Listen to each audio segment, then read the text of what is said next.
The voice of the city. 98FM's Dublin Talks. With Adrian Kennedy. We're live every morning from 10 on 98FM. Here's what Lindsay wrote to us.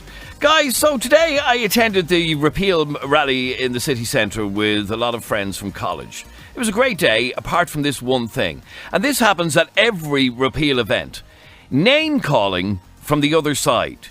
Yesterday I was spat at and called a murder-supporting bitch by a pro-life group.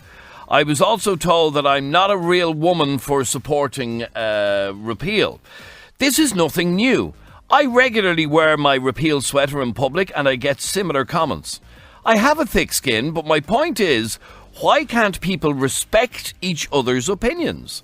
I have never, ever verbally abused someone who is pro-life. Ever. It's pointless. Please raise this issue, as this is turning into a very nasty debate. And that's what we're focusing on. We're not focusing on the pros and cons, the rights and wrongs. We're talking about people feeling that they, in order to get their point across, they need to abuse the other side. And I want to hear your stories if this has happened to you. Like, for example, Emma, you are a pro-lifer, and you tell me what happened in Dundrum. A few weeks ago in Dundrum, they had someone outside with leaflets about repeal, and then the woman offered me a leaflet, and I just said no thanks. I'm the other side, and I thought, that was like a polite way to just say, like, no, I don't agree. And she begins calling me a scumbag and saying that she said I wasn't a real woman, and she said that I was disgusting and like I had problems, and that I was supporting women who got raped and stuff. And like, that's not my opinion at all. I believe that like every baby deserves a chance, and millions of people want to adopt anyway. So I don't see. Okay, so the point being, you have your opinion and you're entitled to your opinion. And like I said, today's conversation isn't debating abortion per se. It's more people feeling that they have to abuse others to get their point across. You thought you were being polite and saying, not really interested, thanks very much, all the same, bye-bye. And the next thing you got... I wasn't expecting a row of abuse to be thrown at me. A torrent of abuse. But I think it's the same issue for that poor girl in UCD who had her opinion and she got outed for being president for just having an opinion. Yeah, I think that was slightly different because it was claimed that she used that opinion to influence the magazine and all of that. So, but now I'd feel like now I couldn't go to UCD because I'd feel like I wasn't welcome there because of my opinion. Mm. So, like, I just think it's disgusting that the college even let that happen. So that was slightly different because it was a debate about the magazine and an ad in the magazine and all of that. But anyway, your point is that you should be entitled to your pro-life opinion without having somebody abuse you for having it.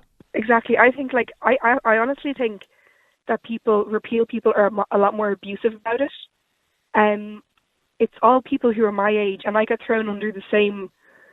It's all college people who want to be cool and hang out with their friends, so they all agree with their friends so that they can be the same as all their friends. But I think, like, people actually just need to get brains and have their own opinion and, like, not be abusing people. Because, like, it's bullying, like, I don't see why it's okay to... In fact, the one thing that that caller a couple of minutes ago, Patrick, said made an awful lot of sense to me, and that was, what is the point in abusing somebody who has a hard-held opinion? See, your opinion on abortion is your opinion. You are not going to change that just because somebody at a shopping centre door hands you a leaflet. No, and likewise, somebody who is campaigning for repeal of the 8th isn't going to change their opinion because they might be given a leaflet from an anti-abortion group. No, I'd never abuse someone about their opinion. Like, if I was asked to give my opinion, I'd give it, and if I was asked to maybe try and convince them, I would do it, but I'd never be abusive about it. I'd always be very respectful about someone else's opinion. It's the same in any case. I don't see why this is any different. Okay, so, well, let me ask you this. You say you're pro-life, okay? And then when I get a message like this really, I find this quite disturbing. It says, and this is directed at the lady who was at the march yesterday, She is a baby murder supporter. I hope that pro-choice abortion supporter, along with Simon Harris and Catherine Zappone, dies. I really hope they die. I think that's too much now. It's quite sickening, that is. We're trying to ring that person. Yeah. They're not answering their phone. But anyway, this is the point that this lady is trying to raise. There is no need for that sort of nastiness. I That's hope too they much die. now. I don't think you should say that about anyone, but no, that's too much. Like, I mean... Okay, your point is you're entitled to your opinion and you don't need to, or you shouldn't be abused for it. Yeah, but I think honestly, repeal people would say that about us as well, so it's not fair. No, that's exactly the point. Oh, no, Yeah. This is a two-way debate, and let's make that perfectly clear. This is both sides of this debate. This is happening. Stay there for a second. Michael, you're on 98 FM. Hi, Michael.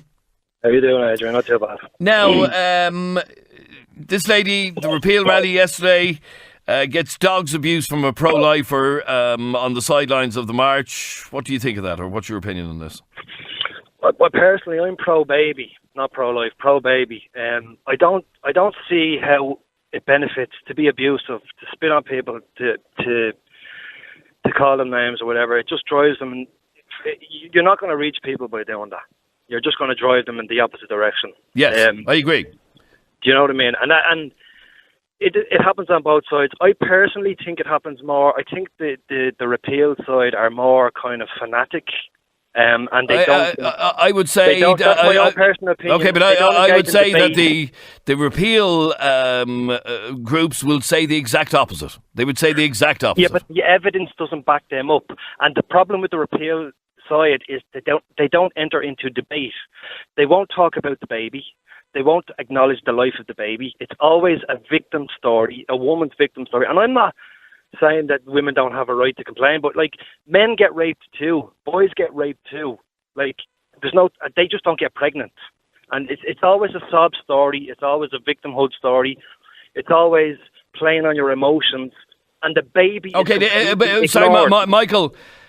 I've already explained this. I don't want to have a debate about abortion today. Okay, I don't want to have a debate. No. Hang on. I don't want to have a debate about the pros and cons. That's the problem. What do you mean that's the problem? That's why there's so much agitation between sides. The pro-life side are frustrated because the repeal side won't have a debate. They won't talk about the ins and outs of abortion. I'd say 70 to 80% of, probably more, of the repeal side don't even know what happens in an abortion. Again, sorry, Michael. Again, you're bringing up the debate of abortion. No. Adrian, sorry, Michael, and I'm going to stress this one more time. I am not having a debate about abortion today. I am having a debate about the nastiness of certain people, and it's only a minority, on both sides of this debate, who feel it is their God-given right to hurl abuse at the other side. That's not going to solve anything. I agree with you, but however, you have to talk about where is that coming from. It's coming from both sides. Yeah, but why? I've just said where it's coming from. I've said why are you can't just say, you're not willing to talk about where this frustration, where's the root of it coming from? And I've just told you. But you're only seeing it from one side of this debate, though. No, I'm not. Michael. I've listened to both sides. I've engaged with the repeal side over and over again, but it's very limited. Their engagement is very limited. It's either support us or you're the bad guy, and they won't talk about the technicalities, the effect on society, the economics of it. They won't engage in any conversation whatsoever at all. They shut down conversation. And I can understand why the people on the pro-life side would be frustrated with that and why they would abuse. Okay, but again, this is coming back to the point about abuse. There is no need for abuse to get your... And the point that Patrick made a couple of minutes ago, I have to say, it was one of the best points I've ever heard with regard to this. Somebody who was on that repeal march yesterday is not going to change their opinion come hell or high water. And somebody who goes on the pro-life march tomorrow is the same. They're not going to change their opinion. So what's the point in hurling abuse at them? They're not going I don't agree with abuse. They are not going to change their opinion one way or the other. John, you're on Dublin's 98 FM. How are you, John? Good morning, Adrian. Good morning, John. Now, how are you? I have to start off by saying this firstly. That chap is speaking right to you there. If you're going to have a debate in abortion, I know you said you're not having a debate in abortion. And I'm not. But the abortion issue is so wide and so big at this stage. There's so many levels to it. There's so many parts to it. You can't just talk about one area. You have to include every aspect of it. Now, the point I would make on this issue is simply this. The courts yesterday have upheld the life of the unborn child, the right to the life of the unborn child. We should not be having any referendum on the 8th Amendment. Sorry, John. Sorry, John. No, I'm not letting you put out false information. The Supreme Court... John. I watched the news. John. Go on. Listen closely.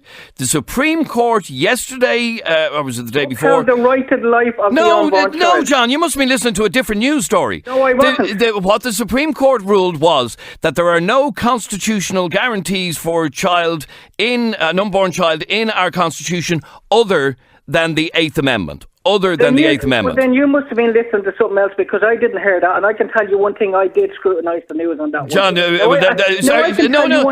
I am not going to let you... John, I'll just cut you off, because I'm not letting you disseminate false information, okay? Well, cut me off then, because at the end of the day, it has to be addressed. Right, you're disseminating inaccurate information. That is not what the Supreme Court ruled the other day. The unborn child have been upheld by the court, and there should be no referendum on this. That's by the 8th Amendment. And again, John, the 8th Amendment protects the rights of the child. Yes, at the end of the day, take away the 8th Amendment, you have no right. No unborn child has the right to live. That is totally wrong in anybody's society. Okay, John, John, I'm not having a debate about abortion today. I'm sorry. Because the Liberals don't want you to have a debate. No, John, I will have the debate. Yourself, Adrian, and have a debate in it. John, that is not the topic today. That is not the topic. I will next week or the week after. I'm not doing it today, though, so good luck. Jessica, you're on 98 FM. Hi, Jessica.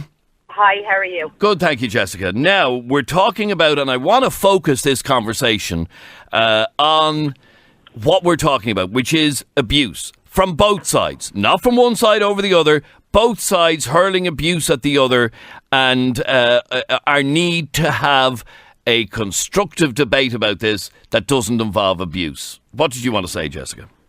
I personally had an abortion 14 years ago. For me, it was the right decision at the time for me. I had a friend, a lifelong friend, my whole life, who called me a murderer, who didn't agree with it. I respected her opinion on why she didn't think I should do it, but she couldn't respect the reasons for me doing it, and I've never spoke to that girl since. And for me, that was the hardest part for me, losing. Is it you who didn't talk to her, or she didn't talk to you? She has never spoke to me since, because of the decision I made.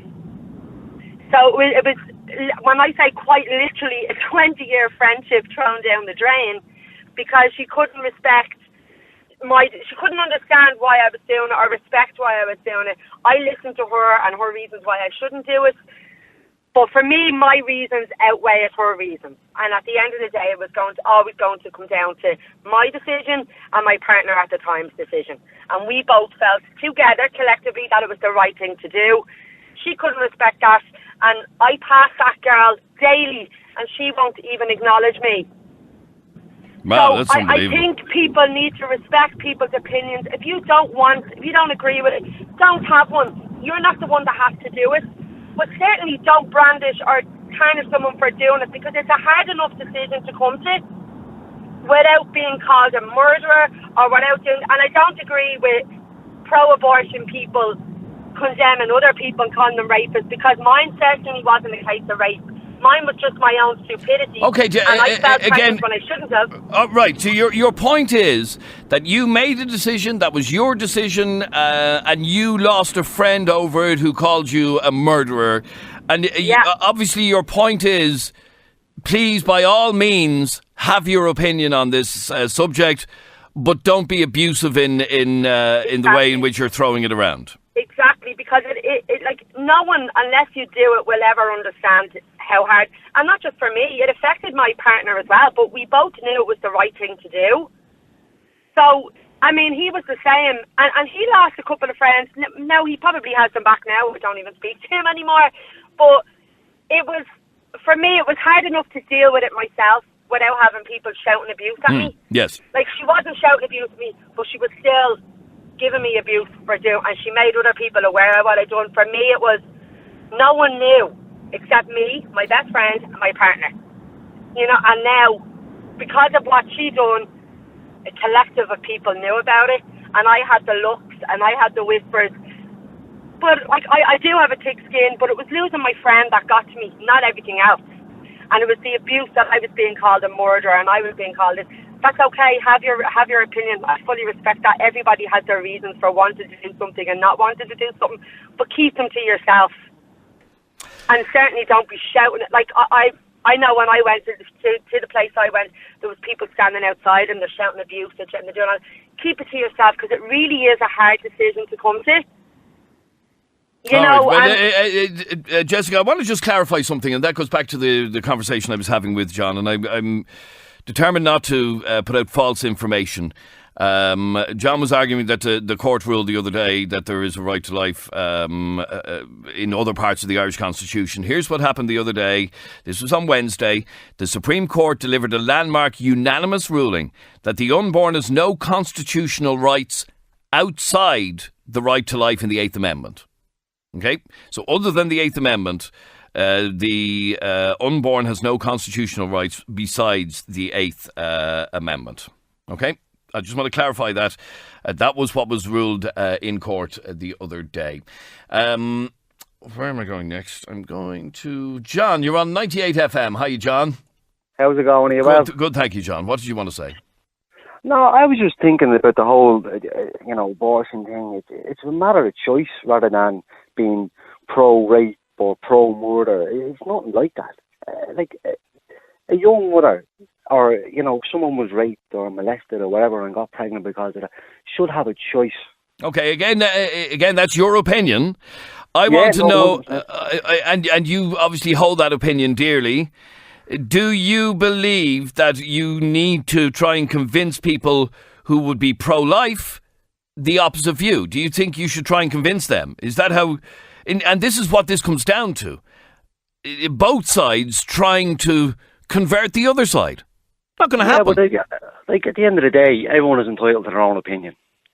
And whether they choose pro-life or not, they shouldn't be trying to push their opinion on other people. That's your opinion, that's grand, you're entitled to it, keep it.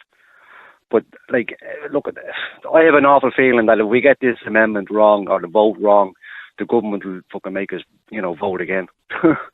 They're good at that. But this is a fairly straightforward referendum. It's, do you want to repeal the Eighth Amendment and replace it with new wording which says that the government has the right to legislate on abortion?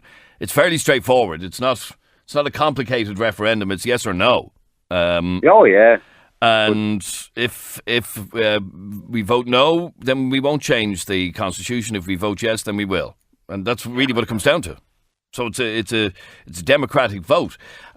Sharon, what did you want to say, Sharon? I'm personally, I don't believe in abortion. I'll put that out, but I am voting in favour of it because I believe in women's choice, and I have a daughter. I don't know what's going to happen. She's only 11 in years to come. But even though people on my page, I'm still getting badgered about not believing in abortion, even though I'm voting the exact same as them. People, I don't understand how people need to calm down. You're not going to change anyone's opinion. It's just getting absolute ridiculous at this stage. From both sides. No, there are still, Sharon, in the middle, and obviously these are the people that need to be convinced one way or the other by both sides in this debate, and they're the people in the middle who are the don't knows. These are the people who haven't made up their mind yet. As I said, people who took part in the repeal march yesterday and people who are going to take part in the pro-life march tomorrow, they've all made their minds up already. They know what way they're going to vote. It's the people in the middle who haven't decided yet are the ones that both sides need to reach out to, not to be abusing each other.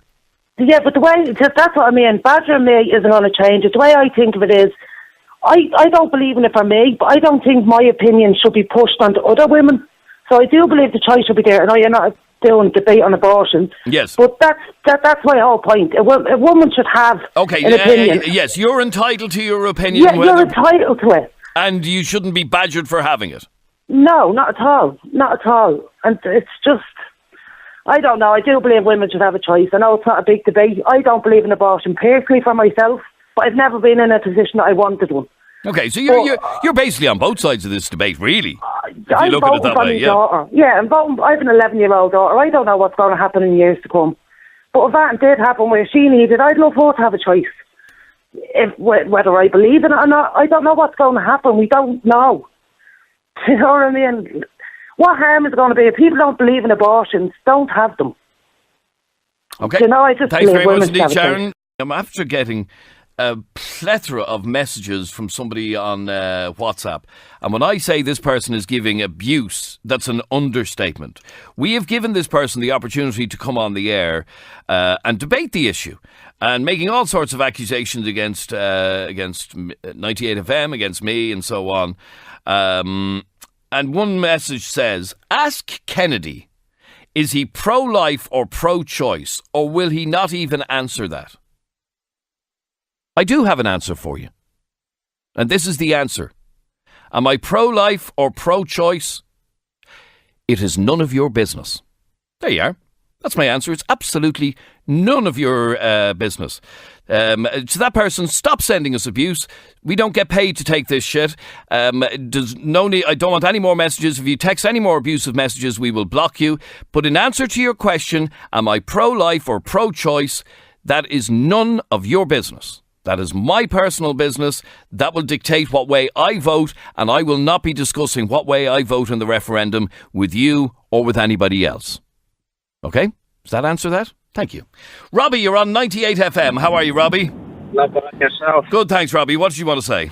I just answered that question for you before you said it. It's none of their business. Yes. And can I make this perfectly clear? And this applies to many commentators working in broadcasting in Ireland. We are not allowed to espouse our opinion on air, and even if we were, I wouldn't. It is none of anybody's business. That's my own personal business. I am not going to tell you what way I'm going to vote between now and the referendum, ever. So, anyway, Robbie, sorry, go on. What do you want to say?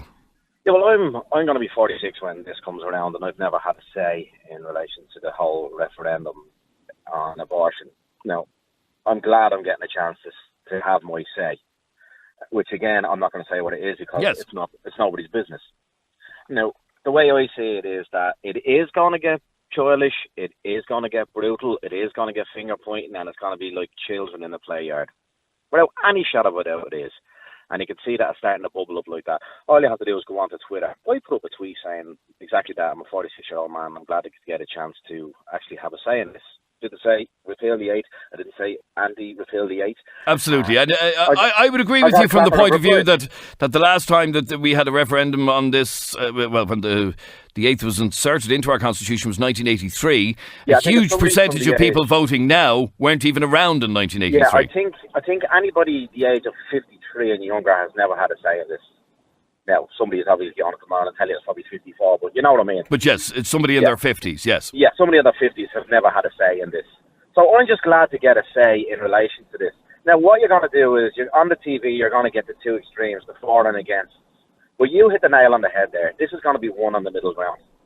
So any shadow of a doubt, those who haven't made up their mind are those who could be swayed. Yes. You know? And that's what I said. You know, people who are taking part in both marches, they're not going to change their opinion. Absolutely not. They've made their mind up already. And I mean, those who take place in both of those marches is probably only about 25-30% of the electorate. You know, combined. So there's a lot of people out there who are still kind of making their mind up. I think that the 12-week thing may swing it towards the no side. That's just an opinion. You know, like people who may have been in favour of rape, incest and fatal fetal. I think the 12-week thing might have some thinking. And now that's just from talking to people I know, you know. But I think it is going to get childish, it is going to get nasty, and well, any shadow of a doubt, I can tell you now, you're going to have the two extremes on the television all the time. Yes, I agree with you. Now, they're not going to be resorting to calling each other names like bad language and stuff like that. They won't be allowed. But when I hear of it on the street, people are entitled to take part in marches. No matter what side of this debate you're on, you're entitled to take part in marches. And I've always believed in the right to free speech, but I don't believe in the right to abuse people. Exactly. Because of their opinion. I mean, Twitter is a cesspool of it. You know, all you have to do is just go on and click on the hashtag for repeal the 8 or don't repeal the 8, and you'll see the sort of venom that's coming Absolutely, off. I have done, yeah. You know, and like I've seen many referenda as yourself in this country, and this one is going to be the worst of them all as it comes down, because it is an emotive issue. Let's not pretend it's not. You know, and the marriage referendum, I don't think is going to be anywhere close to being as bad as what this is going to be. But I think people need to be acting like adults and have a level-headed debate on it, which unfortunately I don't think is going to happen. But both sides, and as you said, those who are out marching have already made up their minds. So all I'd say to the people in the middle who haven't made their mind up is to research it, read up on it, and make their own mind up. Absolutely. Don't listen to the extremes. Couldn't agree with you more. Quiva, you're on 98 FM. Hiya, Quiva. Hi, Adrian. How's it going? Tell me what happened to you. So I run a project called Everyday Stories, which documents women's experiences of abortion. And on 2 occasions, I've been accosted, I guess the word, by protesters.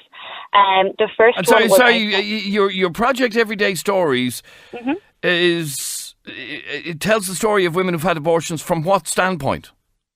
I guess we're the pro-repeal standpoint. Right, okay, that's fine. Yeah, that's fine. Yeah, go on. About 3 weeks ago, protesters from a certain group with quite graphic posters showed up outside my office where I work, which has absolutely nothing to do with the referendum. It's my professional job. And I certainly felt intimidated.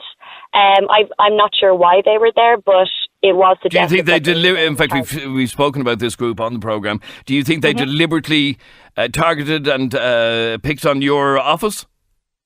Well, I've no idea why else they would be there. Did you get any abuse? No, I was inside the office. What I actually got were messages of support from colleagues saying, "Hey, I saw the guys outside. Are you okay?" We're talking about respect and how is it even possible to have this debate over the next 2.5 months without hurling abuse at each other? It absolutely is. I mean, I've done plenty of kind of, I suppose, street stalls, but I also run an exhibition. And to be honest, bar the 2 protester attempts or shows-ups, I've only had respectful conversations with people and meaningful conversations. And that's one of the aims of our project, which is to give people something to think about. We purposely don't say, vote this way, vote that way, but more, look, this happened. These are real life women's experiences. If you could go away and have a think about that would be great. Okay. And that's what we aim. So and that's not ramming your opinion down somebody else's throat. It is just putting out an opinion and a point of view. And that's what I think everybody should be doing over the next couple of weeks. Let me just bring in one last call. Patrick, you're on 98 FM. Hi, Patrick. I'm good, thanks, Adrian. How are you? Good, thanks. What did you want to say, Patrick? Yeah, I just want to start off by saying I feel really bad for you and the other presenters there for that gobshite that's sending that type of rubbish to you. That would be nothing new because what I always say, Patrick, with regard to a radio show like this, people hear what they want to hear. Absolutely. But, Adrian, you know and I know, if you're going to have a debate about something, keep it level-headed, keep it civil, respect the other person's point of view, and at the end of the day, you're going to vote the way that you're going to vote. And I agree with you. The difficulty is, I think that's possible here in Ireland for most debates about most subjects, except this one. Well, what you have to remember too is there's a lot of organisations, including the church, including the Catholic Church, and possibly other religious denominations that are going to stir this whole issue up too, But if we can't have a level-headed debate about it, it's just going to turn into... I'll tell you what worries me, Patrick. If we don't have a level-headed debate, if we don't have a sensible, logical debate, you could have the same sort of thing happening as happened in the UK, where they had their referendum for Brexit, but it was such a divisive debate that the truth actually got lost in the middle of it. Yeah, that's it exactly, Adrian. You hit the nail on the head. And now they're dealing with the consequences of that, because lies were being told on both sides, and the truth of that debate was never really had. It was extremes on both sides, and I think that worries me for our referendum. I think we, as you said, we need to have a level-headed debate between now and the end of May. The voice of the city. 98FM's Dublin Talks. With Adrian Kennedy. We're live every morning from 10 on 98FM.